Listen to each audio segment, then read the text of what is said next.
Hello fellow Wazzers, welcome back, good to have you. It's another life story. We're getting into these ones quite a lot, aren't we? This one, saving money. What do I do? How have I started saving money in life? And what did I go through to get to here, basically? So let's get into this one, shall we?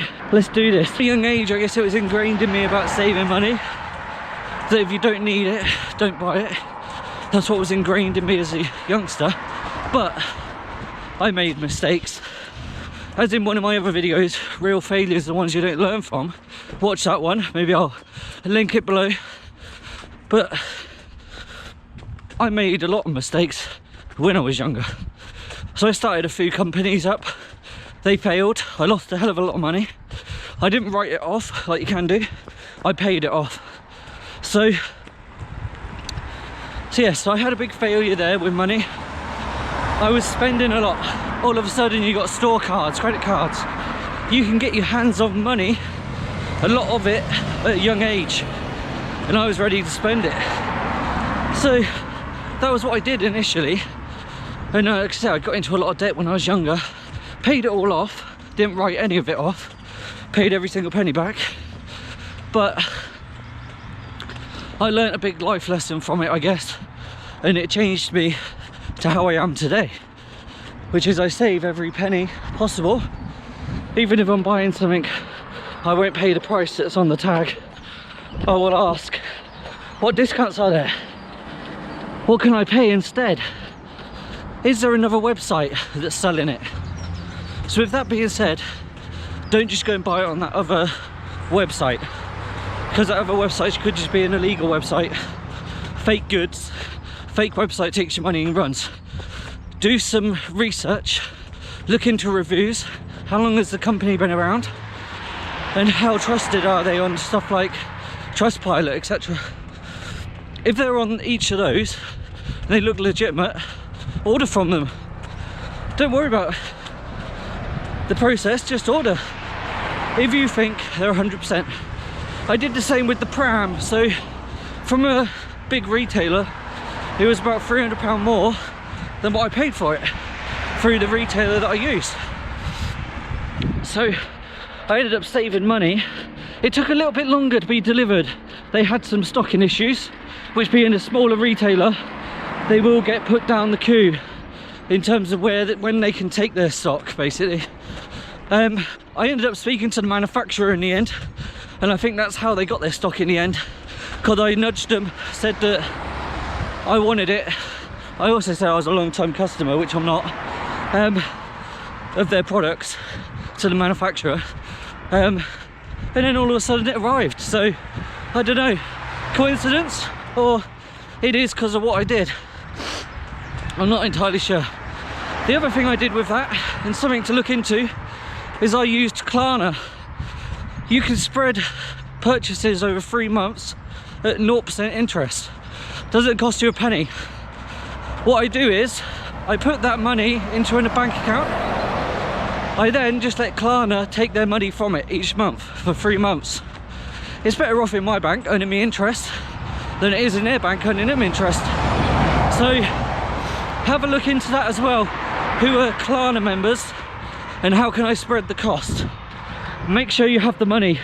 Don't predict that you're going to have the money in 3 months' time, or that each month you're going to have the money. Because if you miss a month, that's where Klarna makes their money. They add on a massive fee, a big percentage of interest if you don't make your payments. And that's their business model. So if you have the money, put it in another savings account or whatever. Get Klarna to take the money from that bank account, and then you just earn the interest over the 3 months and earn some of the credit score. Because it looks good, it makes your credit score look good as well. So give that a go, definitely something. As well as, like I say, when I was younger I had a lot of credit cards and a lot of debt from them.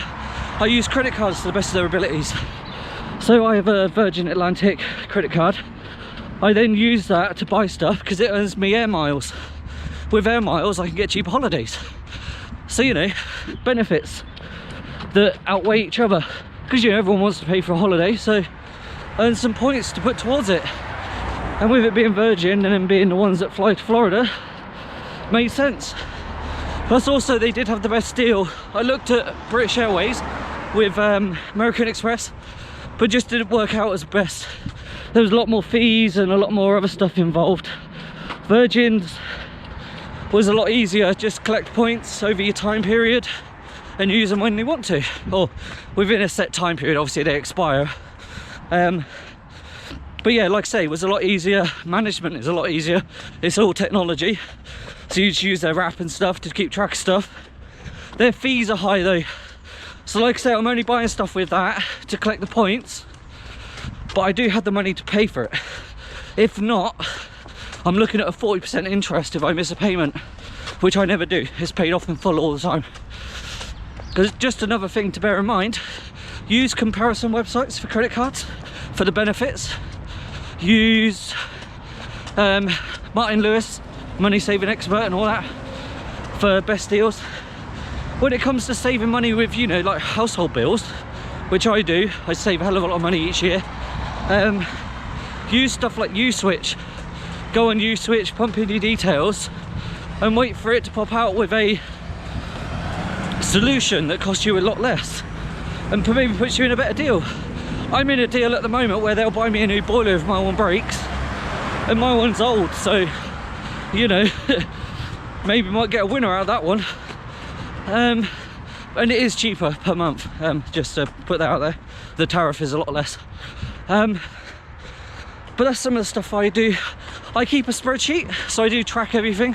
I track all of my outgoings, I track all of bills, things like that. If you start tracking them, build yourself a spreadsheet. Maybe I should show mine at some point. Track them and then look at differences per year. So most people with their differences, they'll see an increase each year. Actually, year on year, I brought my bills down. So I think 2018 to 2019, I reduced them by 300. 2019 to 2020, I reduced it by another 200. And then this year, the 2020 to 2021, I just reduced it massively actually. I just reduced it by £1,500. So this year, I'm about to save 1,500 quid through the changes that I made this year. We made a lot of changes. I get that not everyone can make those sorts of changes. As in, basically, I took away motorbike, took away another car, things like that, took away a lot of cost. Even just to keep a car on the road costs a lot of money. But luckily, it's not a good car, it's just a cheap one we bought and a second run around basically. And my motorbike, I haven't actually been using it due to COVID and stuff, and not having the need to use it, so I've just taken it off the road for a little while. Probably going to sell it and then have a look at getting something else, which would be quite good. But do the same, just open your bank accounts with your partner and just go through every single bill. So I do it with my partner. I have all of her bills as well as mine. We actually share a joint account as well, and we're quite open and honest with each other about what's being paid, and we save money that way basically. And then, like I say, I've made a cross comparison this year and just removed whatever we didn't need. I even halved my internet bill, so that was a lot of money saved. But yeah, that's how I got to where I am today. I made a lot of mistakes, learnt from them, come out the other side better. So it doesn't really matter what you earn. I could earn 500,000 a year. If I spend 550,000 a year, I'm still in 50 grand's worth of debt. So it doesn't matter what you earn, just matters what you do with it. Remember that. And with that being said, I'm going to end the vlog here, guys. It's been good. I'll speak to you next time. Peace.